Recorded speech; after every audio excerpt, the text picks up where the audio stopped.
আসসালামু আলাইকুম, কেমন আছেন সবাই? সোনাম অ্যান্ড সারা একটি নতুন ভিডিওতে আপনাদের অনেক অনেক স্বাগত জানাই। তো এখন সকালবেলা আমি চলে এসেছি ছাদে। ছাদে একটুখানি কাজ আছে, কি কাজ সেটি বলছি। তার আগে আপনাদের দেখাই আমাদের খেজুর গাছে কি সুন্দর খেজুরের ছড়িগুলো ঝুলছে দেখুন। এই খেজুরগুলো পাকলে এগুলো খেতে ভালো লাগে। কেনা খেজুরের একরকম স্বাদ, এগুলোর আরেক রকম স্বাদ। তো যখন পাকবে তখন কিভাবে পাকায় আপনাদের অবশ্যই দেখাবো। আর সকালবেলায় এই ছাদের পরিবেশটা খুবই ভালো লাগছে, তার কারণ আজকে একটু মেঘলা মেঘলা হয়ে আছে, খুব একটা রৌদ্র ওঠেনি সকালবেলায়। আর ওই দেখুন একটা ছোট্ট পাখি লিচু গাছে বসেছিল, আমাকে দেখে উড়ে গেল। আর এই দেখুন, এই কাজটি করার জন্য আমি ছাদে উঠেছিলাম খুব সকালবেলা। তো যেহেতু তেল শেষ হয়ে গেছে আর আজকে শেষ রোজা, তবু অনেক কাজ আছে আজকেও একটু আরাম পাওয়া যাবে না। তো এই জন্য ছাদে উঠে সে রাইগুলো ঝেড়ে তারপরে এখানে রেখে দিয়েছি, রোদ উঠলে একটু মেলে দিতে হবে। আর বাড়ির কাজ শেষ করে তারপরে এবার মাঠে চলে এসেছি আমার ওই সবজি বাগানটিতে। আর এই দেখুন কতগুলো ঢ্যাঁড়স ধরেছে প্রত্যেকটা গাছে, প্রায় 2, 3, 4টে এরকম ঢ্যাঁড়স ধরে আছে। তো এখানেই একটু জল দিতে হবে। তো জল জল দেওয়ার জন্য মাঠে চলে এসেছি, বাড়ির কাজগুলো কমপ্লিট করে তারপরে চলে এলাম।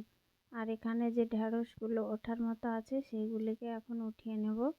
তারপরে ওদিকে সারারব্য পেঁয়াজ তুলছে, ওইদিকে চলুন আপনাদের দেখাবো যে ছোট ছোট কিছু পেঁয়াজ ছোটই তৈরি করা হয়েছিল, লাস্টের দিকে ওগুলো পোঁতা হয়েছিল, তার কারণ ওটা সামনে বছর আবার পোঁতার জন্য। আর এই দেখুন এখানে একটা করলা গাছে কি সুন্দর একটা করলাও ধরে গেছে। আর ওই পাশটাতে ওই যে দেখছেন ওইখানে শসা গাছ আছে 2টো, আর নিচে একটা করলা গাছ আছে, ওইটা কিছুদিন পরে ওই মাচাতে উঠবে। আর এই দেখুন এখানে শসা গাছ আছে, আর একটা শসা ধরেওছে। এইখানে নাই, ওটা ওই দিকে আছে ওই গাছে। চলুন আপনাদের দেখাই। ওই দেখুন একটু বাঁকা হয়ে গেছে, একটু সোজা হলে দেখতে আর একটু ভালো লাগতো। আর এই দেখুন আর একটা, আর এই পাশটাতে আর একটা আছে, এই দেখুন এখানে। আর এই দেখুন এই পেঁয়াজগুলি পরে পোঁতা হয়েছিল একে ছোট ছোট বানানোর জন্যই। তো এইরকম ছোট ছোট পেঁয়াজ গত বছরে কিনেছিলাম বাজার থেকে পোঁতার জন্য, তো অনেক দাম নিয়েছিল। তো তাই এবার ভাবলাম যে কিছুটা জায়গা ওইভাবে পেঁয়াজ রাখলে ভালোই হয়, সামনে বছর আবার বাড়ির খাওয়ার জন্য পোঁতা হবে। তো সেই জন্য এই পেঁয়াজগুলো উঠিয়ে নিলাম। আর তারপরে আরেকটি কাজ হলো এই কলা কাঁদিটাকে কাটতে হবে। তো এটি তৈরি হয়ে গেছে, হনুমানে দেখতে পাইনি বলে, নাহলে এটা অর্ধেকটা পাওয়া যেত হয়তো, যেহেতু ছোট পুরোটাই খেয়ে নিত। তো সারা রাব্বু এবার কাটবে, ভাবছে কোন দিকে পড়বে।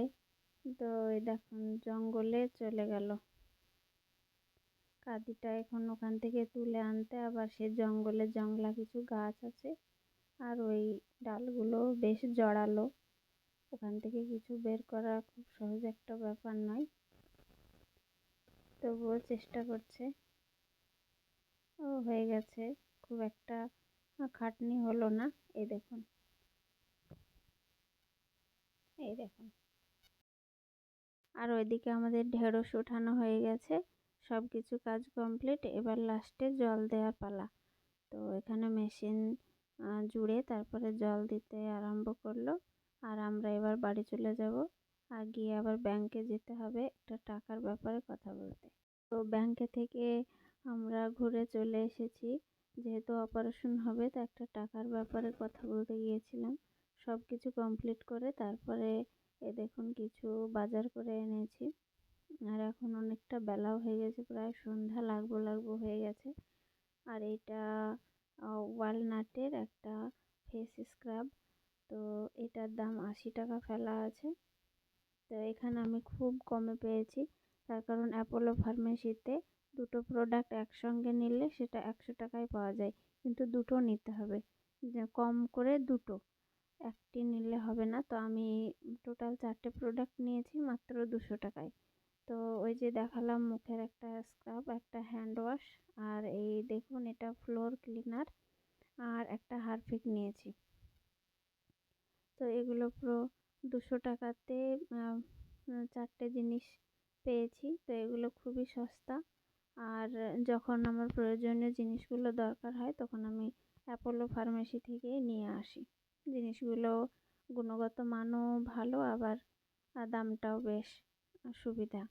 তো সেই জন্য আমি ওখান থেকেই কিনে নিই।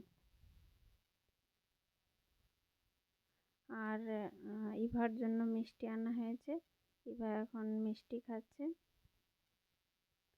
তো এই ব্লগটা আমি এখানে শেষ করব। তো তো আজকের ব্লগটি আমি এখানেই শেষ করছি। তো ভিডিওতে যদি কিছু ভালো লেগে থাকে তাহলে লাইক করে দেবেন আর কমেন্ট করে জানাবেন ভিডিওটি কেমন লাগলো। আর সবাই ভালো থাকবেন, সুস্থ থাকবেন আর সাবধানে থাকবেন। তো দেখা হবে আবার পরের কোনো ভিডিওতে। সবাই ভালো থাকবেন আর সাবধানে থাকবেন।